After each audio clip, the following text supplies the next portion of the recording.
Écrasé en 1837, le comté des Deux-Montagnes se tient bien tranquille l'année suivante. Pour cause, on y dénombre plus de 200 arrestations à la suite de la campagne sur Saint-Eustache et plus de 70 tués lors de la bataille du 14 décembre 1837.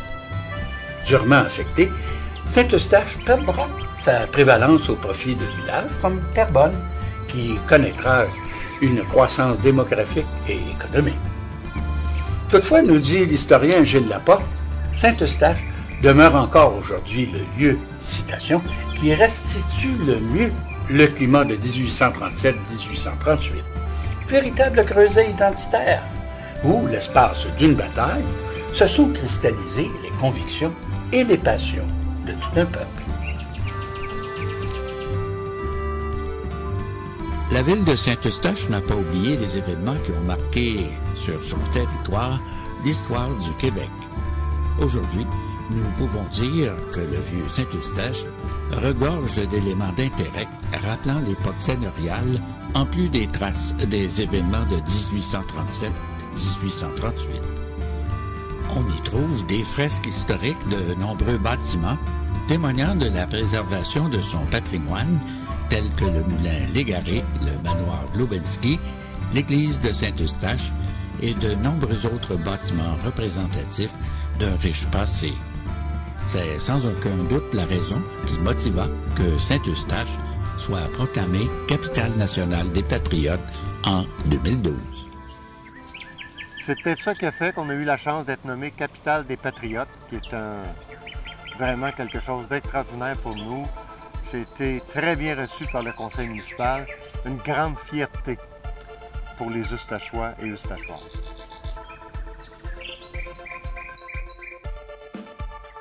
On pense à la rébellion des Patriotes. C'est quelque chose d'important pour notre histoire, pas juste de Saint-Eustache, mais de notre pays au complet. Des gens qui ont sacrifié leur vie pour la liberté et la démocratie. C'est pour ça que chez nous, il faut tout mettre en œuvre pour que les gens se rappellent toujours de ces faits-là.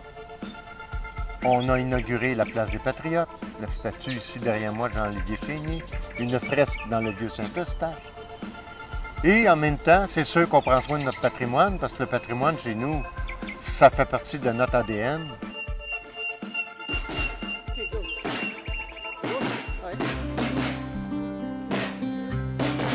Soulignons ici l'influence indéniable que la section Jean-Olivier Chénier de la Société Saint-Jean-Baptiste a accomplie pour la préservation et la promotion du passé patriotique de la région. Depuis 1987, cette section organise, toujours à Saint-Eustache, la Marche des Patriotes commémorant les événements du 14 décembre 1837, la Journée nationale des Patriotes au mois de mai, et profite de la Fête nationale du Québec pour remettre le prix Fleur de Lys à une personne qui a grandement contribué au développement et à la promotion de l'identité nationale.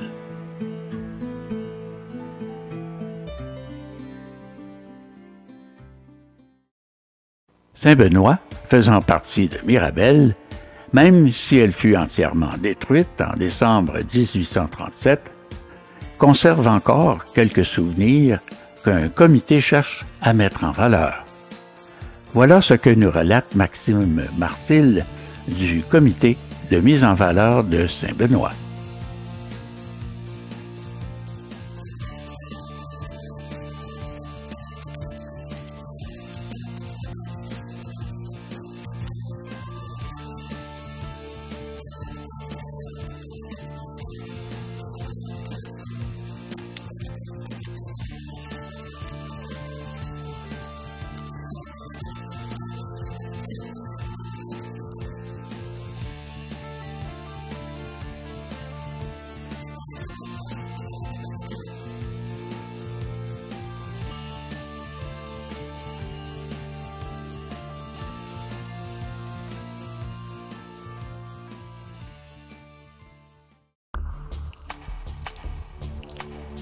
Le drapeau dit de Saint-Eustache, actuellement, veut dire il est au musée du Château Ramsay depuis 1908.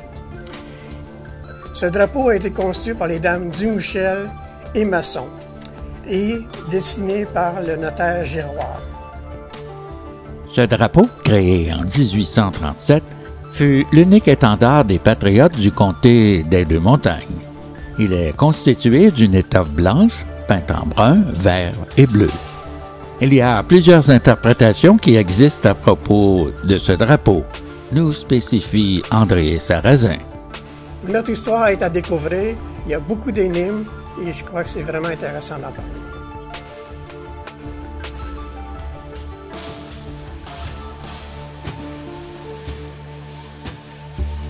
Que reste-t-il de la rébellion dans les Laurentides? Lorsque l'on évoque les rébellions des Patriotes de 1837-1838 au Québec, trois images nous viennent automatiquement en tête. Le dessin d'Henri Julien représentant un patriote et les deux lithographies de Lord Charles Beauclerk, l'une reproduisant la vue arrière de l'église de Saint-Eustache et l'autre évoquant l'église de Saint-Eustache occupée par les insurgés. Beauclerk fit ses croquis lors de son service comme capitaine dans la First Royal de l'armée britannique. Il fut un témoin oculaire précieux de la rébellion de 1837. Ses dessins devinrent ainsi 6 planches lithographiées et coloriées à la main, témoignant des opérations militaires qui furent imprimées en 1840. Donc, je vous présente ici la gravure de Lord Charles Beauclerk. Donc, c'est un militaire, dessinateur britannique qui a dessiné a posteriori 2 scènes de la bataille de Saint-Eustache, celle-ci étant à l'arrière de l'église. Visiblement, ça a été fait de mémoire parce que les proportions, évidemment, toute la scène est évidemment pas proportionnelle à ce que c'était vraiment à l'époque. L'église ne ressemblait pas du tout à ça, et encore moins le pont, qui était loin d'être en pierre à ce moment-là, qui enjambait la petite rivière du Chêne, juste à gauche du presbytère et de l'église de Saint-Eustache. Par ailleurs, il n'y a aucunement eu de bataille rangée de la part des Britanniques versus des Patriotes sur la rivière des Mille-Îles à ce moment-là.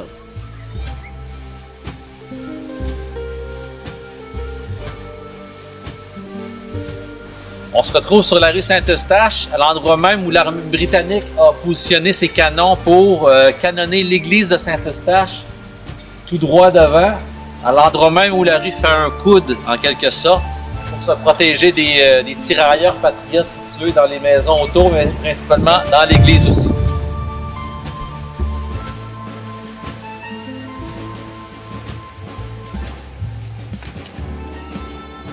Présente tes fusils. Amorcé. Bonjour.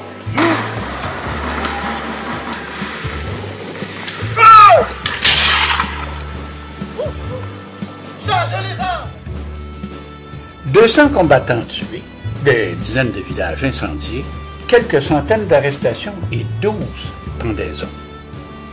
C'est le triste bilan qu'a fait Marc Collin, docteur en histoire, des rébellions de 1837-1838 au Bas-Canada.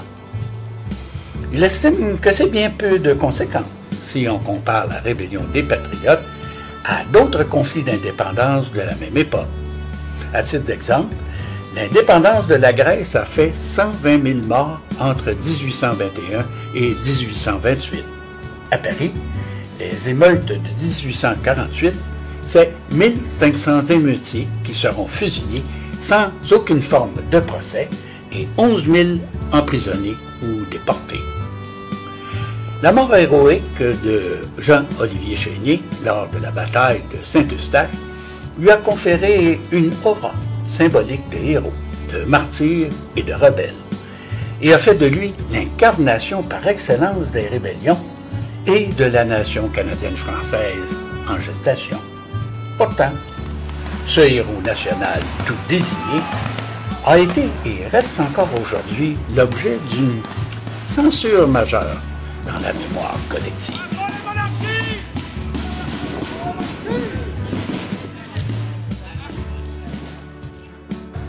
La cellule Chénier pendant la crise d'octobre, est-ce qu'il y a un rapport? Les cellules Chénier, en fait, Ce qu'on se rappelle surtout dans notre mémoire collective, c'est les fameux communiqués qui viennent du FLQ, principalement de la cellule Chénier. Puis ce qu'on voyait sur les fameux communiqués, c'est le bonhomme, le vieux de 37, donc le patriote avec le fusil. Ça vient évidemment de l'inspiration du chef patriote à Saint-Eustache. Les rébellions de 1837-38 et la crise d'octobre de 1970 sont deux événements politiques relativement similaires dans l'histoire du Québec. Il y a eu dans les deux événements, en fait, des lois martiales qui ont été proclamées. Mais en 1970, un peu partout au Québec, donc il y a eu des arrestations relativement arbitraires, autant en 1837-38 qu'en 1970. Front de libération du Québec. Manifeste. Le Front de libération du Québec n'est pas le Messie, ni un Robin des Bois des temps modernes. C'est un regroupement de travailleurs québécois qui sont décidés à tout mettre en œuvre pour que le peuple... Il est intéressant de comparer la rébellion des Patriotes avec la crise d'octobre de 1970 au Québec. Alors que le Parti patriote de Louis-Joseph Papineau constituait, de 1827 à 1837, un modèle remarquable d'organisation et de mobilisation populaire, le Front de libération du Québec, lui, ne regroupait qu'une poignée d'individus qui militaient pour un Québec indépendant et socialiste en recourant à la violence pour y parvenir. Les membres du FLQ ou felkistes ont été responsables de plus de 200 attentats à la bombe et de dizaines de vols entre 1963 et 1970. Le FLQ compte 6 morts à son crédit.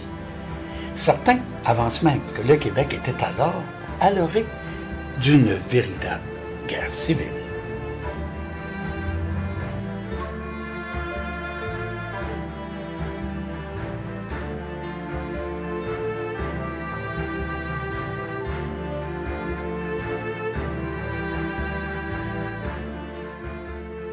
Revenons aux conséquences de la défaite des Patriotes et à la tension qui demeurait vive dans la région.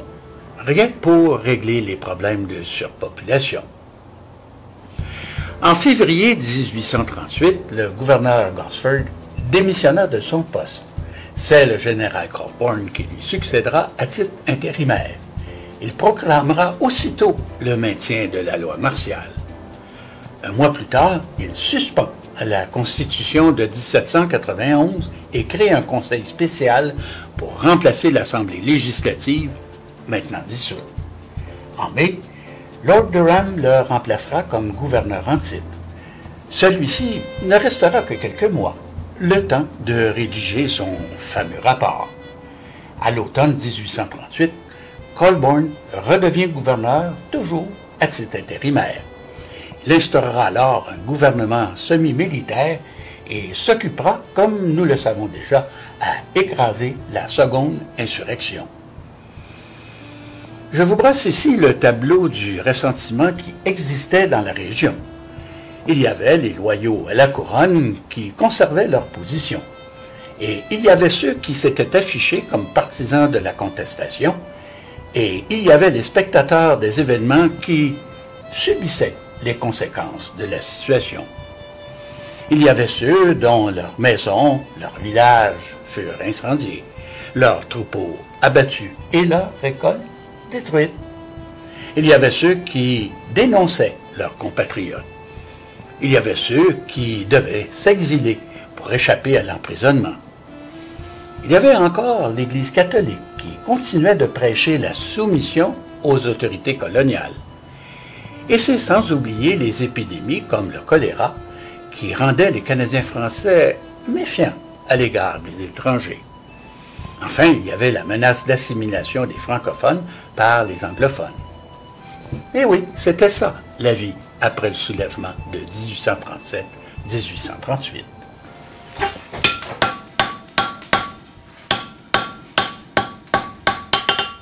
Après le départ de l'armée, le 15, le 16, le 17 décembre 1837, là, il n'y en avait plus de village, il n'y avait plus de Saint-Benoît. Tout était brûlé.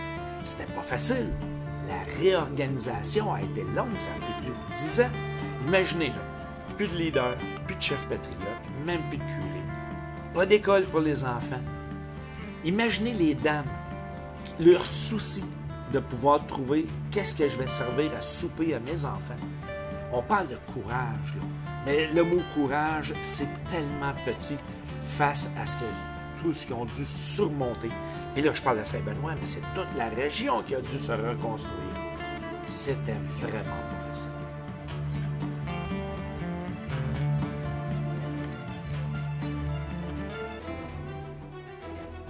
Le comté des Deux-Montagnes était sans nul doute à ce moment-là bastion, sinon le bastion par excellence des patriotes Saint-Benoît, Saint-Eustache, pour plein de raisons importantes, toutes ces particularités non seulement géographiques mais politiques, avec ses principaux leaders qui incarnaient le mouvement patriote dans Deux-Montagnes, qui était très indépendant du mouvement patriote plus central à Montréal. Et suite aux troupes de 1837, les villages de Saint-Eustache, Saint-Benoît sont littéralement mis à sac par l'armée anglaise. Le pauvre comté des Deux-Montagnes se retrouve réduit à néant. Il y a une quantité de familles, des dizaines et des dizaines de familles qui sont en exil. On compte plus les morts, on compte en fait environ 70 à 80, 90 morts, c'est pas certain, là, environ. Et donc beaucoup sont en exil ailleurs, par exemple aux États-Unis notamment. Les familles sont décimées. Le village de Saint-Eustache, qui était alors en plein essor, va un peu tomber dans l'oubli au profit de paroisses plus importantes que seront Sainte-Thérèse et Terrebonne, par exemple. Mais il y aura des conséquences vraiment très, très, très importantes pour les décennies à venir.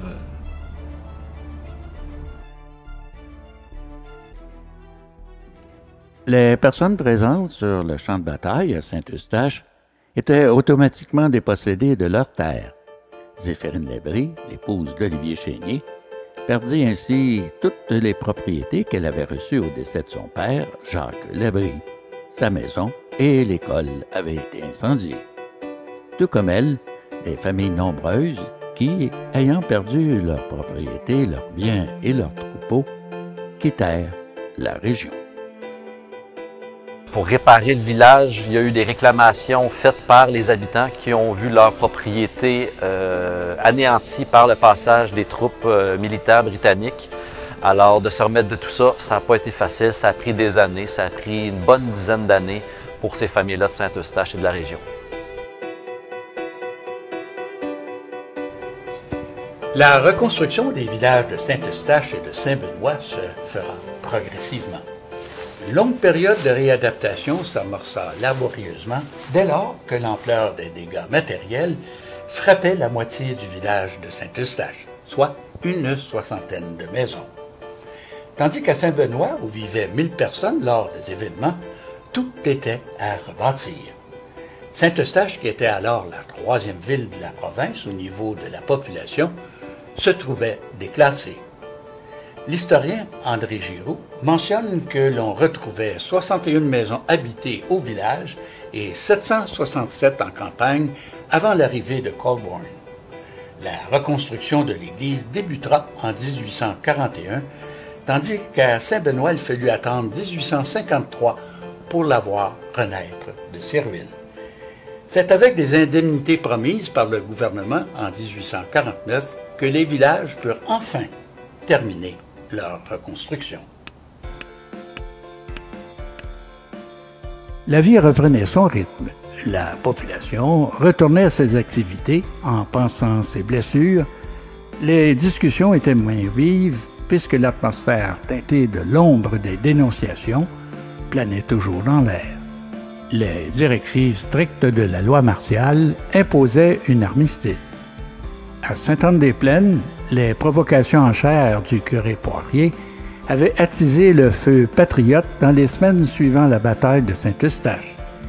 Ces outrances verbales lui avaient valu des menaces de mort de certains patriotes et l'avaient du même coup conduit à demander une protection policière. J'en saute un bout. Il faut bannir pour jamais du milieu de vos familles ce détestable mot de patriote, pour lequel vous marquez un si honteux attachement. Je ne crains pas de le dire, si vous aimez encore le titre de patriote, vous aimez votre destruction et celle de vos enfants. C'est vous, au contraire, patriotes insensés, qui voulez, malgré le gouvernement, détruire notre sainte religion.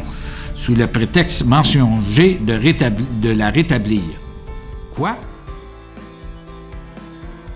Notons que le curé Poirier fut le premier prêtre à officier à la petite chapelle Saint-Jean-Chrysostome qui a vu naître le village de Saint-Jérôme et devint le deuxième curé de la paroisse en remplacement du curé fondateur, M. Blight.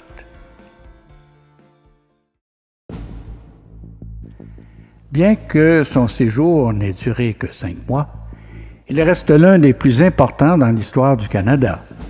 Le court séjour comme gouverneur du comte de Durham changera la structure de la colonie suite à la rédaction de son rapport qui préconisera l'union des deux Canadas. Que dire sur le fameux rapport Durham?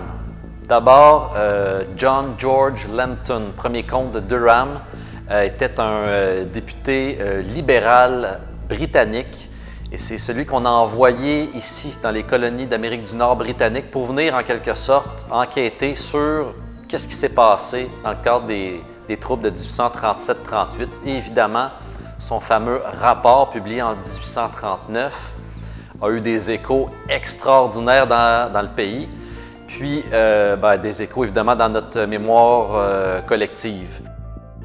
En 1839, Lord Durham fut appelé par la couronne à présenter un rapport sur les affaires de l'Amérique du Nord britannique à la suite des rébellions. Il déposa son rapport le 11 février 1839, recommandant l'assimilation des Canadiens français.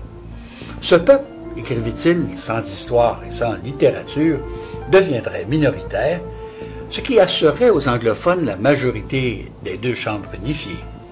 Pour lui, il ne s'agissait pas du tout d'un conflit de race, mais bel et bien d'un conflit politique. Et il énumère les nombreux compatriotes anglophones qui s'étaient soulevés en décembre 1837 dans la région de Toronto. Il faisait référence aux réformistes de William Lyon Mackenzie qui s'étaient enfuis aux États-Unis. Ces réformistes cherchaient eux aussi à obtenir un gouvernement responsable et plus représentatif. En comparaison avec la rébellion du Bas-Canada, celle du Haut-Canada fut brève, désorganisée et presque sans conséquence. Pour résoudre ce problème politique, Durham propose d'unifier le Haut et le Bas-Canada. Ainsi, les Anglais deviendraient dominants et les Canadiens français minoritaires. La publication du rapport Durham fut évidemment très mal accueillie par la population francophone du Bas-Canada.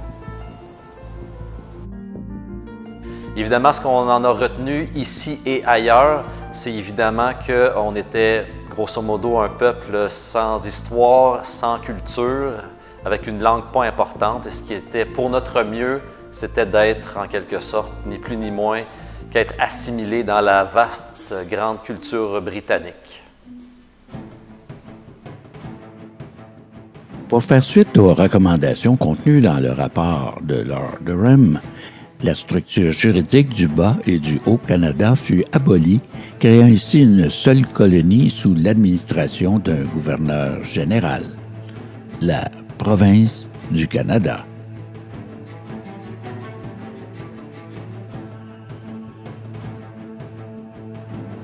Si vous croyez que la rébellion des Patriotes ne fut l'affaire que des Canadiens français, bien, détrompez-vous. Des Anglais y participèrent. Par exemple, la déclaration d'indépendance du Bas-Canada fut rédigée, et oui, par le docteur Robert Nelson qui, contrairement à Papineau, prônait la lutte armée. En fait, pour plusieurs habitants canadiens français, l'insurrection visait l'élite féodale. C'est ce qu'affirme le professeur d'histoire de McGill, Alan Greer, alors que cette vision des événements semble avoir échappé à la lunette des autres historiens. La question mérite d'être posée. Dans la région des Laurentides, est-ce que la vive tension contre les seigneurs prévalait sur le ressentiment contre les Britanniques? Bien que différentes interprétations sur ce qu'ont vécu nos ancêtres circulent, tous s'accordent à dire que cette rébellion a fortement marqué le pays d'aujourd'hui et influencé ce que nous sommes devenus comme peuple. Cette rébellion était-elle évitable? Le sang a-t-il coulé Inutilement? Écoutons le forgeron nous livrer sa vision de cette période historique.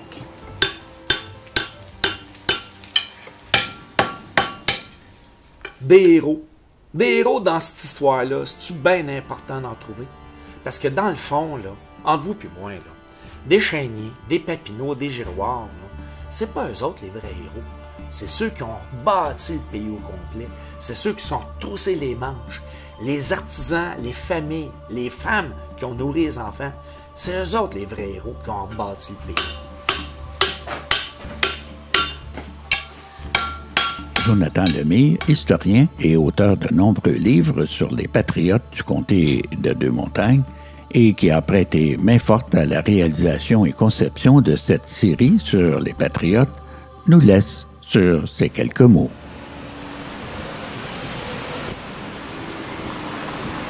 J'espère que cette série vous a aidé à bien comprendre l'importance du mouvement patriote ici, mais partout au Québec, notamment pour son éveil national et aussi pour sa quête de démocratie. Les patriotes ont vraiment influencé, ni plus ni moins, nos générations futures et aussi l'épanouissement des Laurentides.